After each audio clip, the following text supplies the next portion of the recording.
தேர்தலுக்கு பிந்தைய கருத்து கணிப்பு முடிவுகள் வெளியாக இருக்கக்கூடிய சூழலில் இது தொடர்பாக நம்முடன் உரையாட இணைப்பில் காத்திருக்கிறார் பாஜக மாநில செய்தி தொடர்பாளர் பிரசாந்த். அவரிடம் பேசலாம். வணக்கம் சார். தற்போது தேர்தலுக்கு பிந்தைய அந்த கருத்து கணிப்பு முடிவுகளானது வெளியாக இருக்கிறது. ரிபப்ளிக் டிவி மற்றும் இந்தியா டுடே கருத்து கணிப்புகளின்படி பாஜக கூட்டணியை அதிக இடங்களில் வெற்றி பெறும் என்ற ஒரு தகவலானது வெளியாக இருக்கிறது. இதை நீங்க எப்படி பாக்குறீங்க? மகிழ்ச்சியாக பாக்குறேன் மேடம். உண்மையிலே மிக ஒரு மகிழ்ச்சியான விஷயம். முதல் கட்ட வாக்குப்பதிவுக்கு முன்பே வெளியான கருத்து கணிப்புகள் அனைத்துமே பாஜக கூட்டணி 300 முதல் 400 இடங்களில் வெற்றி பெறும் என்றுதான் கூறின.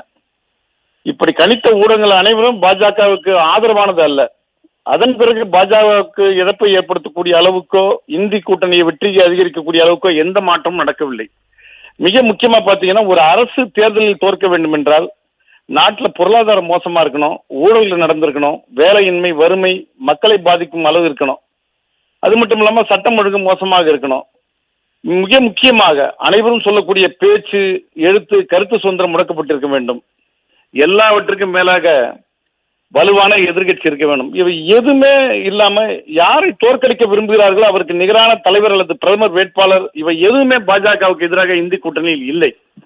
ஆனால் பிரதமர் மோடி அவர்களுடைய செயல்பாடுகள் தமிழகத்தில் மட்டுமல்ல, இந்தியாவில் மட்டுமல்ல, உலக அளவில் மிக மிக பெரிய ஒரு வரவேற்பை பெற்றன. ஆனால் நாங்கள் எதிர்பார்ப்பது 400க்கு அதிகமான தொகுதிகள் பாஜக வெற்றி பெறும். 100க்கும் குறைவான தொகுதியில் தான் காங்கிரஸ் கூட்டணி வெற்றி பெறக்கூடிய வாய்ப்பு இருக்கு மேடம். Hello sir. தற்போது இந்தியா அளவில் மட்டுமல்லாது தமிழ்நாட்டு அளவிலும் எந்த கட்சி முன்னிலை வகிக்கும், எந்த கட்சி வெற்றி பெறும் என்ற ஒரு அறிவிப்பானதும் வெளியாக இருக்கிறது. தேர்தலுக்கு பிந்தைய கருத்து கணிப்புகள் தமிழ்நாட்டு அளவில் எந்த அளவுக்கு இருக்க வாய்ப்பு இருக்கிறது சார்? தமிழ்நாடு எப்பவுமே பார்த்தேன். தமிழ்நாடு பொறுத்தவரைக்கும் நாங்கள் இரட்டை இலக்க எண்கள் 10க்கு மேற்பட்ட தொகுதிகளில் மிக உறுதியாக வெற்றி பெறக்கூடிய சூழ்நிலை இருக்கிறது. அதனால இங்க தமிழகத்தை பொறுத்தவரை பாஜகவிற்கும் திமுகவிற்கும் தான் நேரடிய போட்டி. அதனால தமிழகத்தில் வந்திருக்கக்கூடிய செய்திகளை பார்க்கும்போது எனக்கு அதிமுக கூட்டணி வெற்றியை பற்றி எனக்கு பெருத்த சந்தேகம் இருக்குது. தமிழகத்தை பொறுத்து பாஜக கூட்டணி 10க்கு மேற்பட்ட இடங்களில் வெற்றி பெறும் என்பதுதான் உறுதியான விஷயம். அது மட்டுமல்ல, 20% அதிகமான அளவு நாங்கள் வாக்குகளை பெறுவோம். ஏறத்தாழ ஒரு 60க்கு மேற்பட்ட சட்டமன்ற தொகுதியில் முதல் இடத்தை பெறுவோம் என்பதுதான் எங்களுடைய எதிர்பார்ப்பு, தமிழக பாரதிய ஜனதா கட்சியின் எதிர்பார்ப்பு மேடம். சார், தமிழ்நாட்டை பொறுத்தளவில் இந்த திமுக கூட்டணி தான் அதிக இடங்களில் வெற்றி பெறும் என்ற ஒரு தகவலானது, கருத்து கணிப்பானது வெளியாக இருக்கிறது. ஏன் பாஜக கூட்டணி தமிழ்நாட்டில் குறைந்த இடங்களை பெறக்கூடும் என்ற ஒரு கருத்து கணிப்பு வெளியாக இருக்கிறது. இதை எப்படி பாக்குறீங்க சார்? அதாவது திமுக கூட்டணி பொறுத்தவரை கடந்த சட்டமன்ற தேர்தலில் பொய் வாக்குறுதிகளை, நிறைவேற்ற முடியாத வாக்குறுதிகளை சொல்லியே வாக்குகளை பெற்று தமிழக மக்களை ஏமாற்றி தான் ஜெயிச்சாங்க.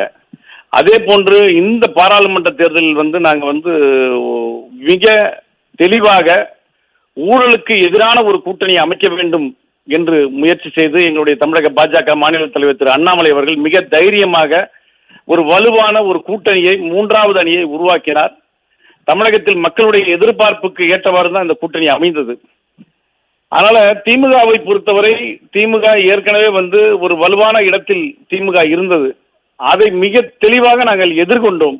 ஆனால் நிச்சயமாக வாக்குகள் அளவு சதவீதத்தை பார்க்கும்போது இன்றைக்கு தமிழக பாஜகவின் வாக்கு சதவீதம் மிகப்பெரிய அளவு இருக்கும். நாங்கள் எதிர்பார்த்தது போல 10க்கு மேற்பட்ட தொகுதிகளில் நாங்கள் வெற்றி பெறுவோம். நீங்க இதுல ஒரு விஷயத்தை பார்த்தீங்க, நீங்க முக்கியமா பார்க்கணும்னா, இன்றைக்கு காங்கிரஸ் இந்த என்ன சொல்றதுன்னா, இந்த கருத்து கணிப்புலே பங்கேற்பதில்லை அப்படின்னு சொல்லியிருக்காங்க. ஏன்னா அவங்களுக்கு பேசுவதற்கு எதுவும் இல்லை, உண்மையை பேச மனமும் இல்லை. அதே போல மிக முக்கியமான விஷயம் பார்லிமெண்ட் நியூஸ் வாயிலாக நான் சொல்லக்கூடிய என்னன்னா, தமிழக முதல்வர் உடல் நலம், அண்ணன் மு.க. ஸ்டாலின் அவர்கள் உடல் நலம் இல்லாமல் டெல்லியில கலந்து கொள்ளவில்லை என்று சொன்னாங்க கூட்டத்தில். அண்ணன் மு.க. ஸ்டாலின் அவர்கள் பூரண உடல் நலம் பெற வேண்டும். தமிழக பாரத பிரதமர் நரேந்திர மோடி அவர்களுடைய 3வது முறை பதவியேற்பு விழாவில் அவர் கலந்து கொள்ள வேண்டும்.